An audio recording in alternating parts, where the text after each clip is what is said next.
This Saturday is going to be the first Saturday in November, and that means we are coming to you with extra episodes during the week because there's just so much to talk about.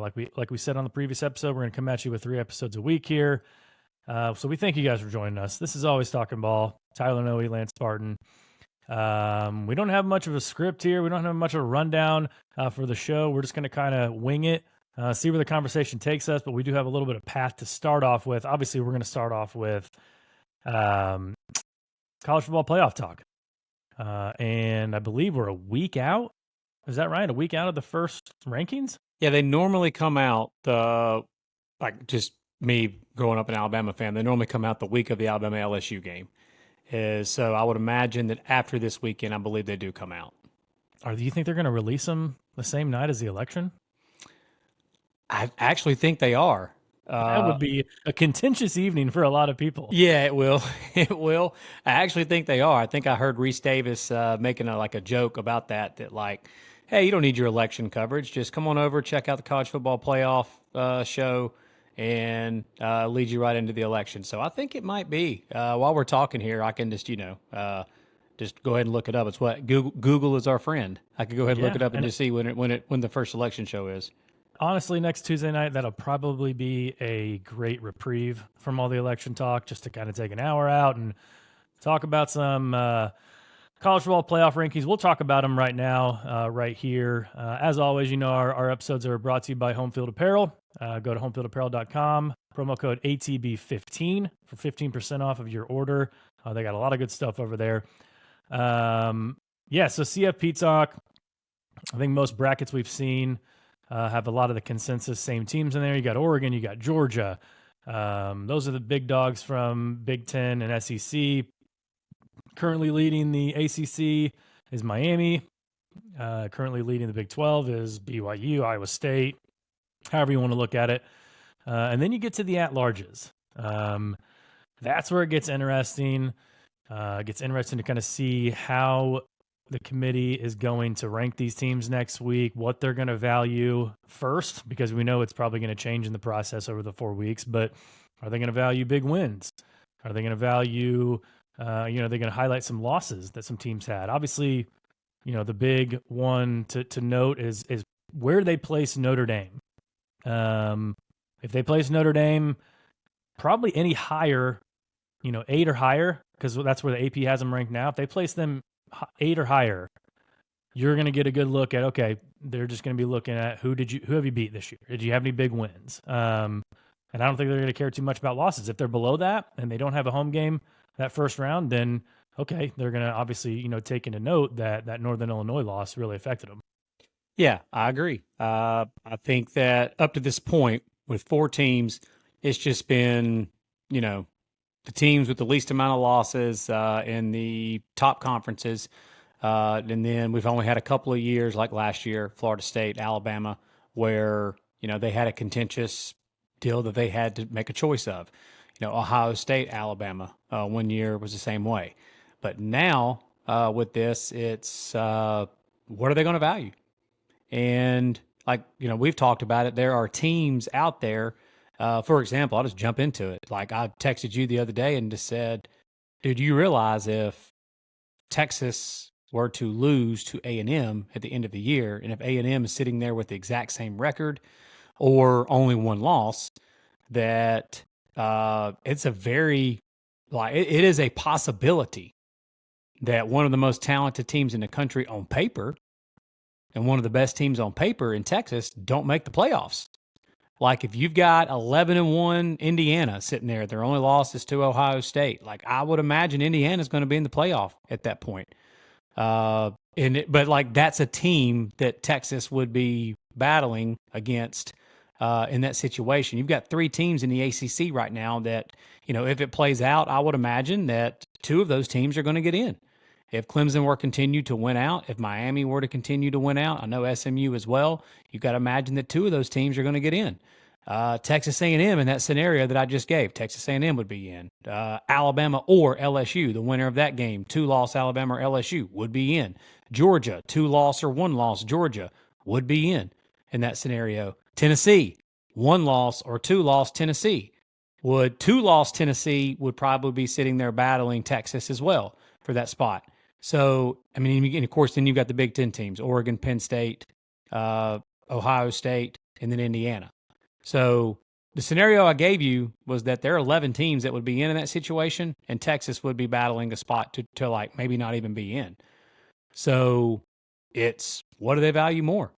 Because like I'm using Texas as an example right now. Texas at 10-2 with losses to Georgia and Texas A&M. Who is their biggest win? 5-loss Michigan? Yeah.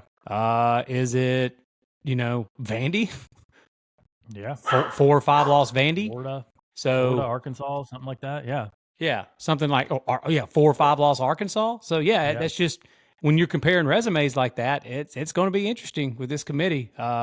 It's going to be a lot more contentious than I think that we all thought. Normally in the 14 playoff, a lot of these things play itself out. Mm-hmm. But with more teams that are going to be getting in, with a chance to get in, I think you're going to have a lot of teams around the same amount of losses.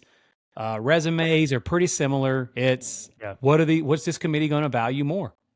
Yeah, I think Texas, out of all the teams that have 1 or 2 losses, well, 1 loss really, they are the ones that can't.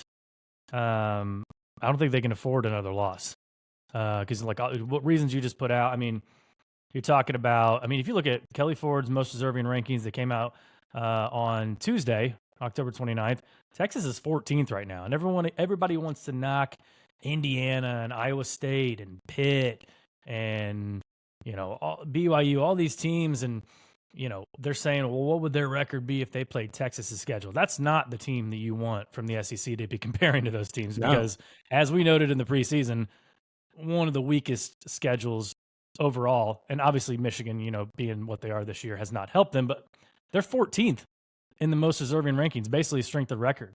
IU's 10th, Pitt's 8th, Iowa State's 6th, BYU's all the way up to 3. I mean, you've got Alabama and LSU both ahead of Texas with 2 losses, having a better resume, better strength of record. Think about that. Think about that. Like LSU just went on the road and played at Kyle Field at night. Again, Texas will do that eventually. Bama went on the road and played at Knoxville. Georgia went on the road and played in Austin at night. These are just some situations I'm throwing out. Ole Miss went on the road and played at Baton Rouge at night. Texas has played 1 SEC road game. Yeah. Vandy. Yep. So, it's if they value resume the most, again, these are scenarios that we're giving you guys that I don't think that people have thought about a ton. I'll throw another one out there. Bet on paper, they're the best team in the country. On paper. If the game's not played on paper, what if Ohio State loses this Saturday, bro? What if they lose this Saturday in Happy Valley? Yeah. What's their best win going to be at the end of the year? Maybe a win over Indiana. And a win over Indiana, exactly. Yeah. They would have one marquee win. Mm-hmm. And again, they're not going to leave out a 10-2 Ohio State, especially they can point at that. Well, they did beat so-and-so Indiana. Mm-hmm. But as far as like where they would be in the playoffs, they would probably be pretty low, like one of the lower seeds in that scenario. 10-2 Ohio State versus 10-2 Texas would be a fascinating argument. Yes, it would. Because Ohio State would at least have that Indiana game to point to. And can you imagine SEC fans in that scenario, what they'd be saying? Indiana? Like, Indiana's they're not any good. Imagine SEC fans coming to the backing of the Texas Longhorns. Yeah, I know. I agree. I was going to say that would be, I think what's interesting about that is, though, I don't know that they would. In that scenario. SEC fans are so pissed off that Texas does not have to go on the road to one of the best teams in the SEC. Mm-hmm. They don't like Georgia, Alabama, like one of your top environments.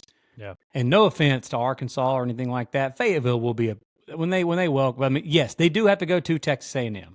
So I take that back. Sorry, they do have to go to Kyle Field at Texas A&M. That is legit. But other than that, they don't have a big time road game in the SEC. So they will next year. I mean, they're going to go to Georgia next year. Yep. They're going to go to Florida next year. So they'll get tested a little bit. But I think we've talked about it a lot. The way they've done these SEC schedules really just kind of puts the conspiracy hat on to think like, maybe they were doing Texas some favors there. But another talk I've been hearing a lot about is the divisionless conferences in college football. For years and years, we talked about we got to get rid of divisions. We got to get the best two teams in there because we're getting lopsided games. And it was mostly the Big Ten. I mean, Big Ten East versus Big Ten West wasn't even the same playing field most of the times. Nope. So they finally got rid of divisions. And then they have, 16 and 18 team conferences now. And now we're talking about still the fact that, I mean, if you think about it, let's take the Big Ten, for instance. Oregon, I'm not sure how the tiebreakers work out, but Oregon could go 12-0 in the Big Ten and not be in the Big Ten championship game. If Penn State and IU both beat Ohio State and they go undefeated, I mean, I'm sure there's some sort of tiebreaker out there. I'm not sure how it works. That would put IU and Penn State in the conference championship game. The number one team in the country may not make their conference championship game if that scenario would work out. I have not thought about that. Yeah. Yeah, that's wild. Definitely. Just like the ACC right now they've got 4 undefeated conference teams, right? Mm-hmm. Pitt, SMU play this week, so one of them will be eliminated from the ranks of the unbeaten in the ACC play. Yeah. So, yeah, man, this is it's so intriguing. And to all the people that tried to argue that the regular season doesn't matter as much, we argued with back during the summer and talked about when we get to late October, mid-October, early November, that every single year that I can remember, 90% of college football fans their team is eliminated when the calendar strikes to November. I think this is a perfect segue. How many teams, Tyler, did you have that you believe that control their own destiny? The teams that truly, if they were to keep winning and win out, they would control their own destiny to be a college football playoff team. Now, there are more teams outside of these teams that are still very much alive, but this will just tell you how many, as the calendar is about to strike to November, actually control their own destiny, not even included teams that are still alive. There's a lot more that's still alive. Yeah, 5 weeks left in the college football regular season, and I came up with 19 teams that control their own destiny. So if they went out, they will be either conference champion or have a very, very strong case, and 99% of the time will get an at-large bid. So they will make the college football playoff. Yeah. And we'll have that graphic coming out soon on social media, Twitter, Instagram, TikTok, all those things. But, I mean, we had a lot of obvious ones on there. I mean, obviously, Boise State, G5, they're in the G5 driver's seat. If they went out, they're going to the playoff. 100%. Clemson and Miami, right? They're kind of on an inside track there. BYU and Iowa State, they're the leaders in the Big 12. You got Oregon and Penn State. You've got Texas A&M, obviously. They're in the driver's seat. And then you get to questionable ones. So let's start in the SEC. You got A&M right there, but then you've got Georgia, who's still got games against Ole Miss and Tennessee. And depending on tiebreakers and whatnot, and if A&M were to lose to Texas or something, they could find their way back into the SEC championship game. But if Georgia wins out, they're 11-1. They're in. They're in, right? Yeah. So they control their destiny. Texas, same thing. They went out. Yep, they're in. They're in. They're probably in the SEC championship game if they went out. Tennessee wins out. They're in. Tennessee wins out. You get to LSU and Alabama, and on November 9th, we got that basically a playoff elimination game there. And even with both these teams, I mean, LSU actually has more of an inside track because they can actually still make the college football playoff game. I actually came across a scenario. You mean the SEC? You mean the SEC championship? SEC championship game. Sorry. Yeah. I actually came across a scenario on Twitter today that said we could possibly get an A&M LSU rematch in the championship game because if Georgia beat Texas, Texas beats A&M already beat LSU. All those teams have one loss. And according to conference opponents' records and all this stuff, A&M and LSU could find themselves in a rematch. But Alabama, if they went out 10-2, we got to think they're in, right? Yep. With wins over LSU and Georgia, they're in. So, I think all those teams, if they were to win out, they all control their own destiny. Yeah. Big Ten-wise, you got Oregon obviously at the top, and Penn State and Ohio State, they're on there. Ohio State still controls their destiny. If they went out, they're probably going to be in the SEC or the Big Ten championship game, but they're going to be in a spot in the college football playoff. Yep. Indiana, obviously, they Yep. play Ohio State. And Penn State, they play Ohio State. Yep. So all 4 of those teams control their destiny. Mhm. ACC, you got Clemson and Miami, like I talked about. And then you've got Pitt, who's still undefeated. Yeah, they go undefeated And and win the ACC. They're in for sure. again, and that brings up another question too with Pitt and SMU. Obviously, they're playing each other this week, so we'll say Pitt wins, and Miami and Clemson go undefeated, and Miami and Clemson make the conference championship game based on tiebreakers, and Pitt is sitting there at 12-0, right? Ooh. You can't. I mean, they're not. I know last year they did. They left out a 13-0 team, but would they leave Pitt out at 12-0 because of a No, tiebreak? because Clemson can't play for the ACC championship game in that scenario, can they? Because Pitt plays Clemson. Okay, there you go. Okay, so Clemson Dr. would obviously be, Lance Clemson correcting would us. be gone. The Clemson would be the one that would be gone. So there you go. So it would be Miami. Maybe it's better if you work with SMU, and it's kind of a Yeah. it's a trickier one because they're 11-1. Maybe they would get left out, Dude, but they went undefeated in conference play. And your only loss was out of conference against who's currently BYU. undefeated, BYU. You lost by 3 points. Mhm. That's your only loss. Yeah. That would be, especially if BYU continues to win in the Big 12 and they play for a Big 12 championship or something.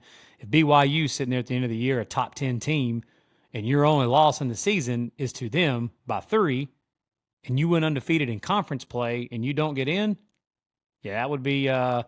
that would be tough. That would be tough. That, again, these are the things that college football fans that I kept telling people you're going to have to wrap your head around the part of. I've already seen them, man, coming out in full force on Twitter. Well, so and so's got less losses. So and so's got more wins. Maybe that's what the committee values. I don't think it is. Mhm. That's what they've done up to this point. But I think now, when you do have so many, like more teams that are going to be going for these spots, strength of schedule, who you've beaten, those kind of things are going to matter majorly. Just like they do in college basketball, just like they do in college baseball, just like they do in every other sport in college sports. It's going to matter. So I definitely don't see them putting 3 ACC teams in. Like if SMU, Clemson, and Miami, because that actually is the more likely scenario. Yeah. Because again, Miami's favored in every game here on out. Clemson's favored on every game here on out. SMU is favored in every game here on out. If all 3 of those teams went out, you're going to have 3 teams undefeated in the ACC. Mm-hmm. Unless there's carnage somewhere else, I just can't see them putting 3 ACC teams in. And I know a lot of people may want to argue with that. That's fine. Unless it's somehow the tiebreaker works in Clemson and SMU's favor. You've got 12-0 Miami sitting there. They're going to put 12-0 Miami. Oh, absolutely. But there you would get 3 games in there, 3 teams in there. I don't know, man. I don't know if Clemson beats SMU. I guess you are. Yeah, you're talking about. So I mean, if Clemson beats SMU in the ACC title game in that scenario, I can promise you they're not putting SMU in over 2 losses. Yeah, 2-loss Alabama or 2-loss Texas or 2-loss Ohio State or 1-loss Ohio State. Even 2-loss Clemson. I mean, their resume is not great. Mm-mm. So yeah, you're probably right. Yeah, Clemson right now, their best. I mean, again, SMU's best win currently is. I'm trying to think of who their best win would be in ACC play. Duke with 6 turnovers. That was pretty impressive. Yeah, it was 6 turnovers to still win the game. Yeah. That's the reason why I kind of like Miami this week. Yeah. I mean, SMU would have wins over Pitt, right? That's true. Yeah, they would have a win over Pitt. Yeah, yeah. So I don't know. I mean, I think in the Big Ten, I think if like I mentioned, those 3 teams, Indiana, Oregon, Penn State, they still have a chance to all go 12-0. Mm-hmm. They're not leaving a Big Ten team out. No. Right. No, I think a 1-loss Big Ten team, 1 loss or better, is for sure getting in. Okay. And that includes Indiana. If Indiana is as good as, like, I know people are like, well, who they beat? They're beating the shit out of people. Like I think they're the only team in the country that's currently still has not trailed a single second this year, right? Because maybe Army, but I don't know. Yeah, I don't know that, but like I've heard multiple people say that Indiana still has not trailed yet this season. And they're covering every week, and they're beating the brakes off of everybody. So if they're sitting there at the end of the year with their only loss being to Ohio State, I'd be shocked if they're not getting in. Right. So Big 12, we got BYU, Iowa State, and Kansas State. Kansas State still controls their own destiny because they got Farmageddon at the end of the year. So basically, that might be a winner-take-all game to go to the Big 12 championship game. Don't have Colorado on there. I know they only have one loss, but the way the schedule breaks out, they don't play any of those three teams above them. Correct. So they're going to have to win out. And they've already played Kansas State and lost. Yeah. And win out. And looking at the way they played recently, and Colorado could win those 4 games. Absolutely. They absolutely can win out. Last 4 games they have. Have you checked those out? You've got, let me pull it up here. So they've got Texas Tech at Texas Tech, which is that might be their toughest game remaining of the season. Dude, that place tortillas will be flying that day. Yeah. They got Utah at home, at Kansas, which is at Arrowhead, and Oklahoma State.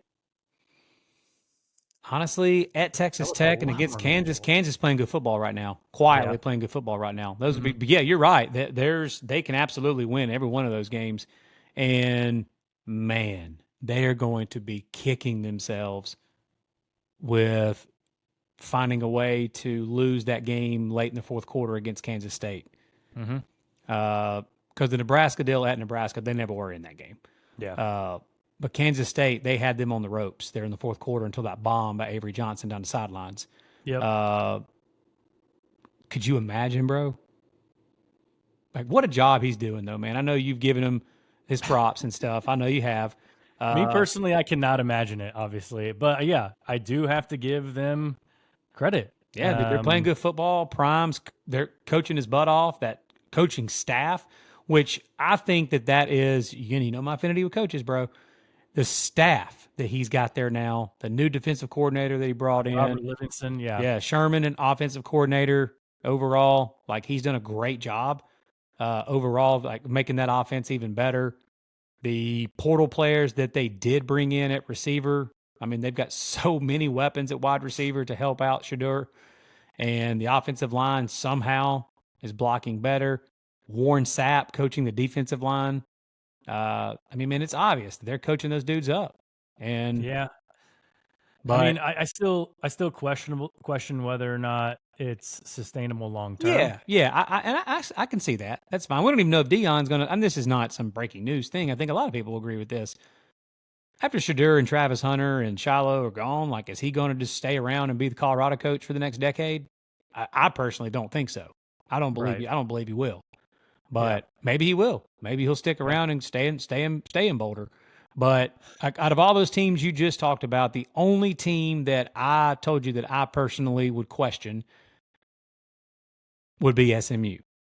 And that is because I still think that if they were to run the table and be undefeated in ACC play, while that people would probably argue they're 100% in. I don't know that they're 100% in. Because while, yes, normally I would say that would be the case when you have 12 teams, so surely a team that goes undefeated in conference plays in, they need other things around them to still, in my opinion, happen to get in. Like, I don't see them leaving out. I don't see them, like we just talked about Ohio State in that scenario a minute ago, that they lose to Penn State and then went out. Are they going to put SMU in over 1-loss Indiana and 2-loss Ohio State? I don't think so. Is there an argument for it? Sure. There is an argument for it. There's an argument for it against Indiana. And if Ohio State beats Indiana, I don't see them leaving Ohio State out. So it would come down to like 1-loss Indiana and 1-loss SMU. And maybe some 10-2 SEC teams or something in that same scenario. Mm-hmm. I just don't see them, man, putting in 1-loss SMU over a 10-2 SEC power and a 1-loss Big Ten team in Indiana. Yeah, SMU, they're behind Ohio State, Texas, LSU, Alabama, Tennessee. I mean, they're behind all of them. Right. Texas A&M and basically the strength of record. So yeah, they don't have a great resume to go off of. No, they don't. Now, you want to know who has a worse strength of record than SMU, and that's Clemson. Yeah, dude, the best team they've beaten is Virginia. And I'll say it again. I picked Clemson to win the ACC. I was the one carrying the water for Dabo publicly for a while. I talked about, he said, buy all the stock and I'll have Dabo say less. I'll buy all that stock. And they've made me look good so far. But two things can be true at the same time. Okay? We don't have to sit here and go, who they beat? And that's all, and that's the end of the story. That's not the end of the story. They can be a really damn good football team and also not have beaten anybody. Both of those things can be true. And guess what? They are. Clemson is a very good football team. Much improved from last year. Offensively, they're light years ahead of what they've been the last 2 years. Cade Klubnik is playing incredible football. Defensively, they're still really good. And if they continue to win out the rest of the season, that's fine. You're going to have people out there going, well, who they beat? They played Georgia and lost by 31, or whatever. Again, I say it again, a lot of teams would also get their butt just handed to them by Georgia in the Georgia Dome. But for it to be the only argument, well, who they beat, like that just gets on my nerves so bad. Because you know as well as I do, we see it all the time, man, on X. People just can't wait to discount someone's win. How many ranked wins do you have? Yeah. And that drives me nuts. And I can't wait until these college football playoff rankings come out and everybody's only going to be concentrated on the ones that are sitting there 1 to 14, 15 range. I tell everybody every year, go look at who they've just somehow slipped in there between 20 to 25, because that is where they justify putting Team A in, is they'll say, well, this team has more ranked wins because they're going to rank somebody stupid at 24 over somebody else that should be ranked ahead of them. Yeah. Well, yeah, they've got more ranked wins because a group of dumbasses sitting in a room of there in Dallas, Texas, they're the ones that ranked that team 24. Mm-hmm. And they're the ones that get to say, well, yeah, they got ranked wins. It just, poof. We're already getting fired up about the ranking show. Buddy. They're not even out yet. By the way, I did confirm. It is election night. Okay. I think it's at like 7 Eastern, so 6 o'clock to 7 o'clock, an hour long that night. I love it. Hey, man, it'll be a 2 TV night on that night. You're correct, man. It'll be Is there, you got any Maction on that night too? Yeah, we could find something to throw a bet on out there. We could throw a bet down. Any more like playoff talk? Because I got something I wanted to bring up. No, I was going to bring up the simulated BCS standings Go I ahead. sent to you yesterday. We talked about BCS Know-How on Twitter comes out with their rankings every week, and they kind of did it a week early this year. They usually kind of compare their rankings to the committee rankings, and then with 4 teams by the end of the year, typically they had the same exact 4 teams as the BCS would have had. And like I've always said, there's nothing wrong with the BCS. It was the fact that we just had 2 teams there. So if they used the BCS to figure out 4 teams in the past, it probably would have been fine. If they use it to determine the 12-team playoff right now, it would have been fine too. Because they've got Oregon, they got Penn State, they got Georgia, Ohio State, Miami, Texas, Tennessee, BYU, Notre Dame, Iowa State, and A&M as their top 11 teams. Just on the outside are Clemson, Indiana, Alabama, Kansas State, and Pitt. And Boise State would be the highest ranked group of 5 teams. So, I mean, it's kind of the same thing. I mean, you maybe could make an argument A&M and Clemson. You could put Indiana up there, obviously, from 13th, but obviously the computers don't favor them that well. The problem that people have with the BCS is they just had a hard time getting behind with these computers. Right. You don't play football on computers. And trust me, I think you know me well enough to know I definitely was one of those people back then because I'm an eyeballs guy. But we wanted the human element to be brought in.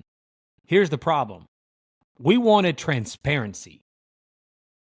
That's what we wanted. And we're not getting it. We've got a group of guys and girls sometimes that are sitting behind closed doors in this hotel in Dallas, and they spit out, here's their rankings, and that's it. The commissioner of the committee gets on Reese Davis and doesn't answer any questions. Just basically, there's just a guy they send there to throw to the wolves, and Reese asks him questions, and he just dances around them like a coach, like Bill Belichick. Never forget Boo Corrigan. Boo Corrigan, old Boo.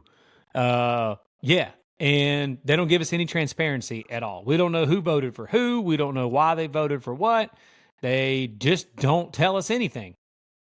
And so, yeah, I would be fine if they went back to the BCS rankings. I really would.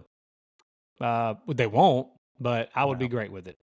Yeah, you gotta have a job for those 12 or 13 people to do at Grapevine, Texas. Absolutely. So. Absolutely. All right, what do you want to talk about? So I want to talk real quick, 'cause I think it's funny to mention this about impact transfers.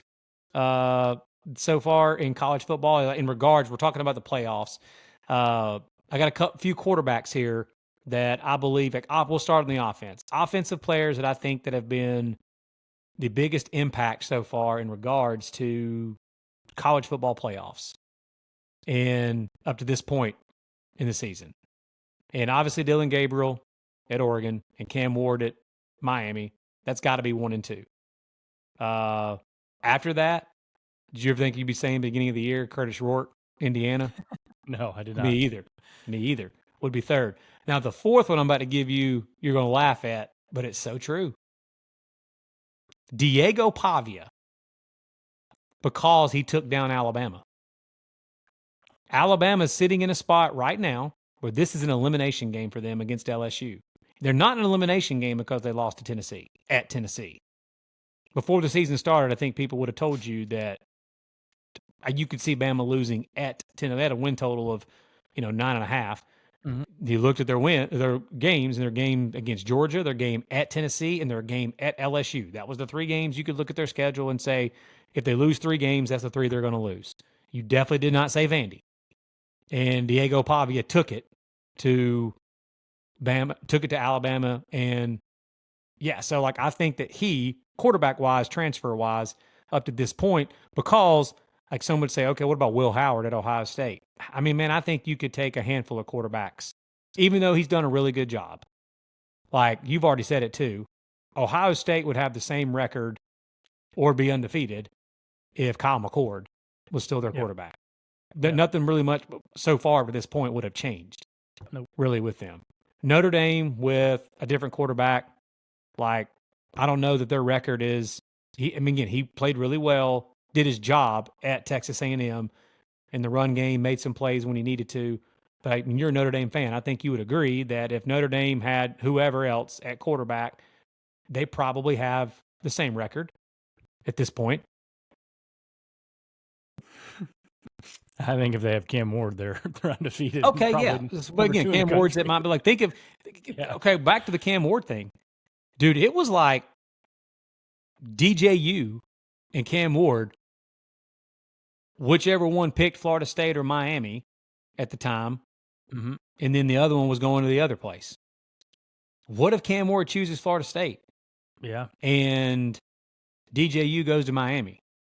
Miami's got what, 3 or 4 losses right now? Probably. Yeah, because their defense isn't good, and offensively they would not be good with DJU at quarterback. So, yeah, I just think those were some, because the obvious ones are Cam Ward and Dylan Gabriel. Yeah. After that, to my opinion, as far as who's had the biggest effect on the playoff up to this point and at this point in the season, is those were the 4 that I came up with. I know Eli Holstein, Pitt, because Pitt's still in it. They're undefeated. He transferred from Alabama to Pitt. That was a big-time pickup for Pitt. I think Diego Pavia, just this playoff picture would probably be a whole lot cleaner right now if he didn't exist. I mean, he just kind of threw a wrench into things that week after that Georgia game. Yeah. And he gets to take on Auburn this week, which he's basically, if there was a rivalry between him and Hugh Freeze, he's owned that rivalry. Yes, he has. He's beat him at 2 different places, and I think he's got a really good chance of doing it again this week. And we'll talk about that game on our next episode. But let's talk a little SEC. I mean, are the problems in Tuscaloosa gone, or is winning masking deficiencies again? Here we go. Okay. So let me ask you this. Do you think there's a certain, because I do believe in this. We've seen it multiple times. Do you think there is such a thing that a team in a game that nobody really talks about after the fact, that a team actually finds themselves in, like, even if it's against some random group of 5 team that they beat somebody 55-0, that in that game they actually find out who they are, what they're going to do moving forward, how they're going to play football? Like, I believe in that. Yeah, I definitely think it could happen. Yeah. And I think we've been talking about it on this show, man, that Alabama has to run the freaking ball. There's teams in the past that fans and other people talked about that when Alabama had Bryce Young. You had Bryce Young. I'm okay when you got Bryce Young. If you want to throw the ball 40 times with that guy, sure, go throw the ball 40 times with that guy. But this team with an athlete at quarterback, two really good tailbacks, and a monster offensive line, that what they want to do is run block. That when you don't have an elite group of receivers, you've got one really good one and then some role players. You need to pound the football or run it at least more. And in that second half against Missouri, I know it's Missouri. They gave up 1 billion yards against Texas A&M too. But other than that game, Missouri's defense had played fine. And Alabama in the second half, in my opinion, found themselves. The 2024 version. What does that mean? I'm not saying all of a sudden Alabama's going to win the national championship. That's not what I'm saying here. Because they lost to Vandy, they backed themselves into a corner. Yeah, they might have found themselves. They absolutely could still find themselves and go lose at LSU and Baton Rouge by field goal. Or Nussmeier could throw for 400 yards on them. That can still happen. But I do think that what Alabama is going to be moving forward this year's version of this team, I think they found it in that second half. I think it changed the complete identity of the team. So to answer your question, yeah, I do think that it was a blessing. And another thing, the coaching staff. I mean, it was obvious that they took more control of this team. What we were talking about of what they needed to do. You saw the sidelines during that game that Kalen DeBoer was in people's faces. He was pulling people off the field for making mistakes, getting in like offensive lineman's grill, getting in a receiver's grill. The receivers coach doing the same thing. Kane Womack was getting after people on the defense. There was a lot more of that stuff going on in this game. So, again, they may lose to LSU at Baton Rouge because LSU is a really good football team and that's a tough place to play. But I do think that Alabama has found themselves this year. And I think that if they want any chance at all to make a run, the style of play that I think they're going to was exactly what they needed to do. Yeah, it's going to take a lot more. I guess I'll play devil's advocate here. It'll take a lot more for me than a win over a bad Mizzou team. Yeah. And convince me. It's fair, bro. That is fair. Even rocking this beautiful Alabama shirt tonight. I think the game script lent themselves a lot of leeway on Saturday. Obviously, Brady Cook wasn't 100%. They were up 6-0 and 13-0. Drew Pine comes in. You're pretty sure Cook's. It was similar to like the Texas-Oklahoma game script, where it was like when you looked over and you saw Michael Hawkins there, you're like, bro, that's nothing's happening. Like, I'm not saying it was the exact same, but it felt a little bit similar to it. And the fact that, I mean, Drew Pine, his first pass was picked off. Yep. You've seen some film on him and his career, and obviously against Auburn wasn't great. So I do think they did get back to the run more, obviously, on that, game because they allowed themselves to. I mean, they're up 20-0, 27-0. You can get back to the run. That's easy. I didn't learn much defensively, and I will 100% agree that, you know, I've already been talking with some people. They're like, yeah, none of those receivers were open, and the DBs were actually clamping them down, blah, blah, blah, and that's fine. Like, if they were, great. I'm just not coming out of that game saying that I'm not giving any flowers to the defense for shutting down Drew Pine, Mizzou. But I do think offensively that there was something that they could greatly build on after that game. I also firmly believe that, again, I have no knowledge of this. I don't, 100%, but just how he's played, everybody else that has any knowledge of the Alabama program believes this as well. Jalen Milrose had a busted tire the last few weeks. Now, I'm not saying that has anything to do with him missing wide open receivers. It does have something to do. He wasn't injured. Do what? He came out and said he wasn't injured. Didn't they talk about that during the game? Yeah, he's like, I don't know where that narrative. I mean, he's probably going to say that no matter what, but that's fine. He's like, I don't know where that narrative came from. That's fine. But they've already literally shown, like, sorry to get off in the weeds here, they've actually like shown him like on the touchdown run that he had against Missouri this past week. in comparison to when he was running going to the edge against Georgia. He looked really slow. Exactly. There's Like, something real going slow. on. He's not running much at all. And when he does run, he doesn't look anywhere near as fast as he's been. So with the next 2 weeks, with the bye week coming up, like right now, I'm interested to see if he gets back to closer to 100%. Again, don't know if he's not 100% or if he is 100%. Just my own opinion from what I've watched and watched him play, and I've watched this guy take every snap for 2 years. That dude is not moving like he normally has. And one of his normal, like what you revert back to, is what you've always known. When he's in the pocket and someone's rushing him, he normally wants to take off running. And he's not doing it right now. Yeah. Even when it's wide open. If he can't run against LSU, they're in trouble. I agree. I mean, we just saw Marcel Reed, again, I don't know if that's an LSU defensive deficiency where they can't guard a guy who can run, or if that was just the fact that they weren't planning on him to come in. I think it's that. They're going to be obviously planning for Milroe. Yeah. Hey, shout out to Texas A&M. Appreciate y'all exposing that before Alabama played them, because if that was as bad as they were going to be against the read option, you got to imagine that Alabama was going to try to run Milroe a little bit against LSU. Now that's all LSU is going to be probably gearing up to try to stop. Because you got to think Alabama was going to at least try to do that just to see if LSU has figured out how to defend it. Yeah. But in the SEC right now, well, we've got A&M, Texas, Alabama, LSU, Georgia, Tennessee, right? Is that it? Those 6? Yeah, that's pretty clear top 6, yeah. Yeah, those 6. So all 6 of those are still very much alive for a college football playoff mark. And I'm going to say Ole Miss as well. Ole Miss that's 7. That's 7 teams that are still, because if Ole Miss wins out and beats Georgia, Ole Miss is going to be a playoff team. Yeah. I would imagine. So there's 7 teams in the SEC that still coming down the stretch here have a shot. Yeah. Last thing on Bama, you know my love for Kalen DeBoer.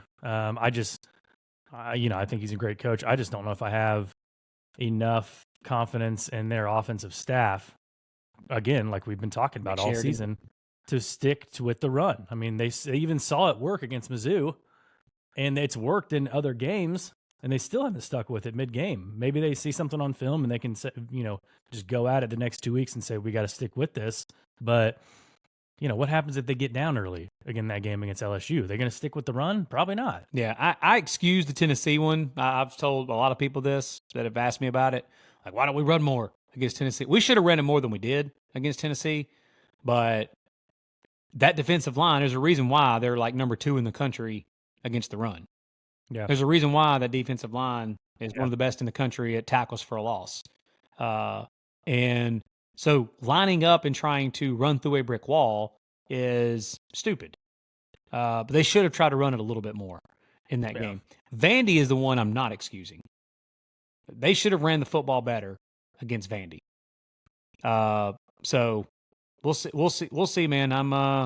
I'm encouraged that they at least showed that they can do it, and I'm just interested to see if that's what they do. Try to lean on that more going forward. Yeah. Let's transition to the Big Ten. You got any thoughts on them? I think obviously, there's a pretty clear-cut 4 teams there. Yep. That have a chance to make the playoff. I've seen some arguments for Illinois if they go 10-2, but I can't see Illinois at 10-2 getting in. Even that would be a great season for them, right? Yeah. But I can't see that happening. They lost to Penn State. They lost to Oregon. Sure, they beat Michigan, whatever. But we talked a little bit about the top 4 teams and kind of the different scenarios and everything. And obviously, we got a big one coming up this weekend with Ohio State and Penn State. Oregon plays Michigan as well on the road. Too interesting. I know, man, that Michigan is not any good. They're not. But they still showed the toughness factor that they've got against USC when USC came there. I'm still interested to see what Oregon looks like against that Michigan team in the Big House, against that proud bunch. And this is a trick. How many times have I said this?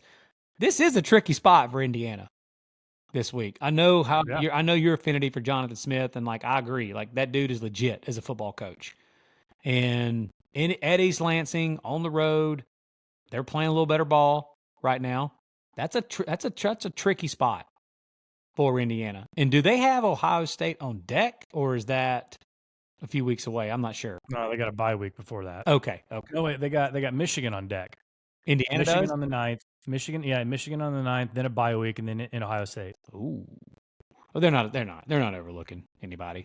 Yeah, they're not overlooking. I don't think that's the case. And I'm assuming, I know they were talking about Curtis Rourke they thought was probably going to play against Michigan State. That was the plan, is try to get him back by the Michigan State game. I haven't heard anything different this week. If he's not playing, I know Taven Jackson did fine, but that offense was different without Rourke, and that's okay. Yeah. Most teams, when they go to the backup quarterback, aren't the same on offense. But yeah, I do think it's those 4 teams that you just said that. Yeah. Even if they all don't win out, but I think those 4 teams are the only 4 that are vying for a playoff spot. Yeah, we talked a little bit about the ACC, Big 12. I tweeted out today. Big 12 is getting a lot of disrespect on the interwebs. A lot of people are calling them a glorified G5 conference, and I'm going to bat for them. I mean, they're not the SEC or the Big 10 for sure, but they've got 3 teams in the top 11, the most deserving records right now. And I just wonder, because it's BYU, Iowa State, and Kansas State, what if the preseason favorites, Utah and Oklahoma State, were, what if they were the ones leading the charge and they were in the BYU and Iowa State spot? Would the conference as a whole be looked upon much better? Yes, because everybody's so wired, dude, to look at brands. And the Utah brand and the Oklahoma State brand, I know BYU has a good brand as far as like a fan following and stuff like that. But like in regards to opposing fans across the country, no. You think a bunch of SEC fans are sitting around taking BYU serious? No. You think Ohio State fans? But if it was Utah and Kyle Whittingham leading the charge and Correct. Cam Rising healthy and 2022 Cam Rising, yeah, they'd probably be a little correct. worried. Oklahoma State with Mike Gundy, yes, I agree. I agree with you on that. 100% agree with you on that. And so yeah, I just think that it's just because of who is leading the charge. I just don't think that people have wrapped their minds around that BYU is actually a good football team. Yeah, ACC and the Big 12 are going to be fun to watch down the stretch here, but they're also going to be fun to watch from the committee's perspective, just to kind of see. I think it's going to tell a lot of how the 12-team playoff is going to look in the future. Of how many teams are these getting in? Are we looking at overall schedules and conference schedules? Obviously, the SEC and the Big 10 are above those other 2 as far as tougher conference schedules. So it's going to be interesting. A couple of headlines that came out the past couple of days. Lane Kiffin calling out the SEC. LSU gets another night game against Alabama on November 9th, and Ole Miss is stuck playing an afternoon game at 2:30 local time against Georgia. And the reason that is I wish that one of the reporters would have just spoke up and said, "Don't lose to Kentucky at home, Lane." Yeah, I think even if they win that game and they lost to LSU at night, okay, that's forgivable. But again, they were favored in that game. I said to you, if they just win the games, they're favored. And if they're defeated right now and Georgia has 1 loss, that's a top 5 matchup. Dude, it's going to be a night game. No offense to Lane, but the biggest game in the look, let's just call it what it is. The biggest game in the SEC regular season since the game of the century, pretty much almost year in and year out, has been Alabama LSU. There's a reason why almost every single year that CBS, they get one primetime SEC night game a year that they get to choose. You know what's crazy? Wasn't that like one of the few times they were on in the afternoon was the Burrow versus Tua game, right? Yeah. Who was that night? Who played at night that night? It wasn't that night. It was something happened earlier in the year. They put somebody else. They chose a different primetime game at some point early in the year. I can't remember who it was. You keep talking. I'll look it up. Yeah, you're good. But yeah, it was. But you're right. The Tua versus Burrow game was, I guess that was 2019. Yeah, 2019 was a 2:30 kick. I mean, I was at that game. Weren't you? Were you at that game too? No. Oh, yeah. Not that you were at the game of the century game. Yeah. Yeah. I was at that game, and yeah, it was a 2:30 kick. That was pretty crazy. And I wonder if it was like a huge non-conference game that year. That was ended up being a night game. Did Georgia play Notre Dame that year? They played Notre Dame. Usually when they played them, they played at the beginning of the season.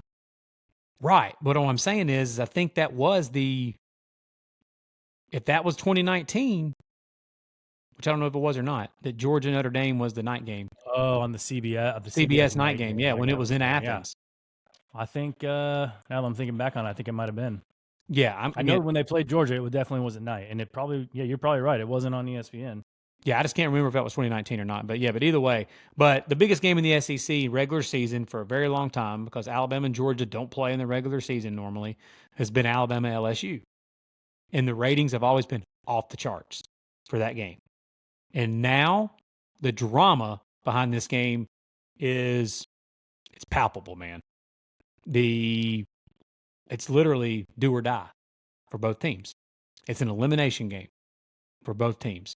So more people are going to want to be tuned into that, especially the fact that everybody wants Alabama to be eliminated. I get it. And so a lot of people are going to be tuned in to want to see that, if that's a possibility to happen.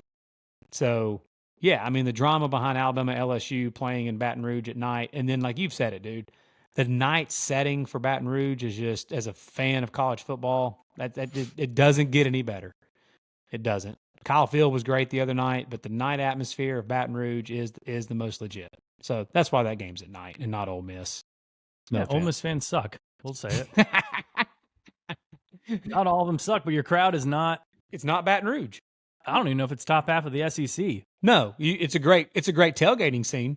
Yeah, it's one of the best in the country tailgate wise scene. But I don't disagree. As far as the atmosphere in the game, hell, Lane's even talked about it. Then when we go on the road in some of these atmospheres, we got to go into that. We need to be doing the same thing here. Mm-hmm. So, the last thing that I wanted to personally bring up was, dude, is there a better situation to point out in regards to when you hire a coach that it's not about winning the press conference, it's not about the optics, it's about getting the right guy, the right fit to come lead your program. The right guy and the right fit. Then Mike Elko at Texas A&M. Yeah. Dude, he is perfect for what they needed for that program. And I just think back to when that hire was made. It kind of got swept under the radar, especially when Nick Saban retired and Kalen DeBoer went to Bama. That was a much bigger. Who's a better hire? I'm going to cut you off. Who's a better hire? Mike Elko or Kurt Signetti? Whew. Gosh.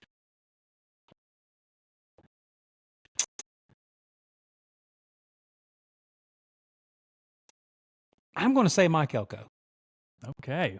I'm going to say Mike Elko. And I think the reason is Indiana could have went and hired about anybody and it would have kind of been under the radar, whatever. It was a great hire. Yeah, dude, it's incredible, obviously. And we're huge Coach Siggs guys here.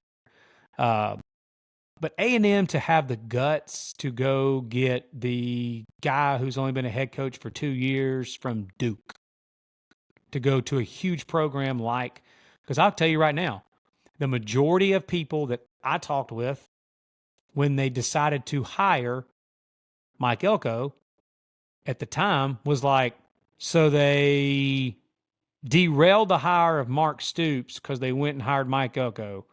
What's to say Mike Elko is going to be like? What has he done? Mm-hmm. Like another one of the quotes. So you paid $70+ million to get rid of Jimbo Fisher to hire the Duke head coach? Again, the optics of the hire outside of College Station. A&M fans were fired up. That's who they wanted, was Elko. But outside of College Station, I would think the majority of college football fans, that your casuals, did not think that was some splash hire. Did not think that was some great hire because it didn't seem that way. And he's not the most personable, whatever, win the press conference type of guy. He's a freaking ball coach, football coach. And he is perfect for what A&M needed for that culture. And he's going to do a great job there, man. Yeah, You got me thinking about coaches now. So I think next week on this episode, we might get into a little hot seat talk or something after we talk about the playoffs. But Yeah, it's fun. before we close it out, you got anything else you want to talk about? You got any early bets? Anything you're eyeing this week as far as game lines go? I know you sent me a long list. You're planning on spraying the board again this week after that 7 and 4 weeks. So yeah, we spraying it. I do have. I've got one. Two. I've got two actually. I've got one right now that was the first that I made of the week, and that was because I started seeing on a couple of different sites that it was popping up that the that the line for Ole Miss Arkansas was trending to go into 7 when it was at 6.5. So I took Ole Miss minus 6.5. Okay. I don't love laying points on the road. I did the same thing last week with Penn State against Wisconsin. And it got there for me. Penn State, I said, was a bad matchup for Wisconsin. Arkansas has a big time problem with stopping the pass.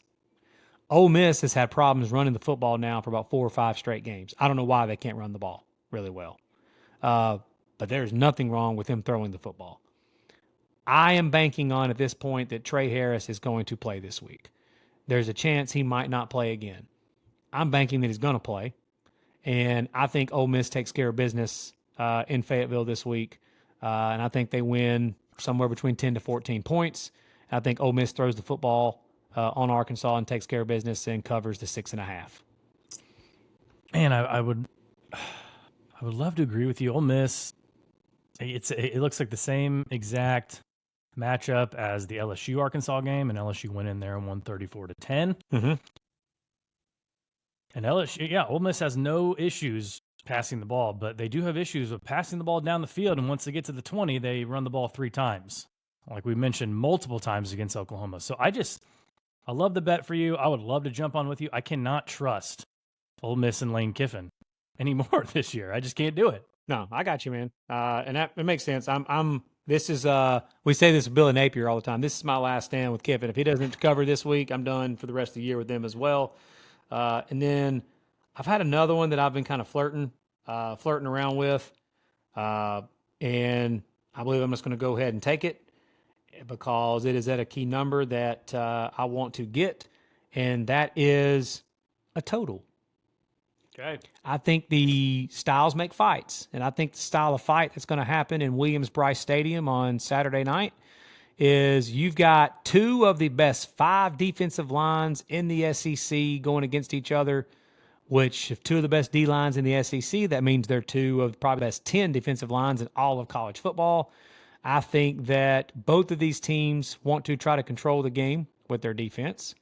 Whichever way that A&M decides to play the quarterback position, if it is Marcel Reed, they're obviously going to run the football a lot, and I think South Carolina defensively can hold up. I think A&M's defensive line can dominate the South Carolina offensive line. South Carolina has a tough time throwing the football in general. So I believe this is a under type game. I believe it's going to be kind of like a 21-17, 24-17 type of game. So I'll take the under 45 in that game. Okay. You already know I'm on Air Force Army over 40.5. Lowest I see out there is 41.5 right now. Mm-hmm. I would still grab that. Navy minus 11 at Rice. You know I'm all about the troops. I don't have any more as of yet. A couple I'm looking at. I know you mentioned you liked Auburn if it gets down to 6, and I'm the same way, but I like Vandy if it gets to 7. Mm-hmm. And I've got too much faith in Diego Pavia going against Hugh Freeze, and I'm not scared of Jordan Hare at 11:45 local time at all. Yeah. I'm with you. We both like Georgia minus 16. We both kind of think that has a good chance of being a bloodbath. I like IU because I've liked IU all year. Got to see if Rourke's playing, but that line is ticked up from 6.5 to 7.5, so we'll see where that does. I like South Carolina. I mean, I haven't yet broke down the matchup. We'll break it down obviously next episode, but that's a tough spot. It's just a tough spot for A&M. We're going to learn a lot about A&M this week. Yep. Whether or not they can get it done after a big win and all that. Yeah, just kind of scrolling through here. I haven't, really seen a lot more that I'm keeping an eye on. Tennessee, I mean, you mentioned Tennessee against Kentucky. They're favored by 16.5 right now, it looks. But I mean, until they fix something with that offense, maybe they did in the bye week. I can't trust them either to For some reason, not get shut out in the first half and put up enough points. I mean, you never know what kind of Mark Stoops team is going to show up either. yeah, for some reason Kentucky now can't stop the run. Yeah, And Tennessee that's not even good against Jalen Sampson. Exactly. So I think that's a bad matchup. Tennessee's on my list as well. Georgia's on my list as well. One that is I've got just a gut feeling on that I'm probably going to have is Nebraska. That speech that Matt Rule gave after that game and the way that they showed up to Ohio State, like I think that is like, some people talk about deflating losses and, it goes the other way. I don't think that's going to be the case with this Nebraska team. Again, I think that they went into a game and lost, and they're going to build confidence from that loss. Like I think that has a chance to be a turning point. That we look 2 years from now, and you see Matt Rule talking about like what was the turning point for this Nebraska program. Here in a couple of years, he's going to say when we went to Columbus in 2024 and showed up and took the fight to them and did everything but win the game on the field. That this team started to believe after that we could do something here, and their mindset changed. And you heard again that speech he gave. I tell everybody go to X, look up Matt Rule's speech that he gave in the press conference after the game. It was incredible. But Nebraska's one that I'm taking a look. That's the gut feeling game. Like I don't have a bunch of like trends and stat. That's just one of those that I just got a gut that Nebraska is going to show up and take care of UCLA in Lincoln this week. Yep, we're all here for a good Nebraska team. That makes teams like that make college football better as a whole. So that's it. I think that's it for now, man. We've got it's first Wednesday show we're releasing, so it was fun. A little midweek talk of college football. And then we'll be back on Friday this week, kind of breaking down the weekend's games. So yeah, go follow us on Twitter, Instagram, TikTok, subscribe on Apple, Spotify, YouTube. And until Friday.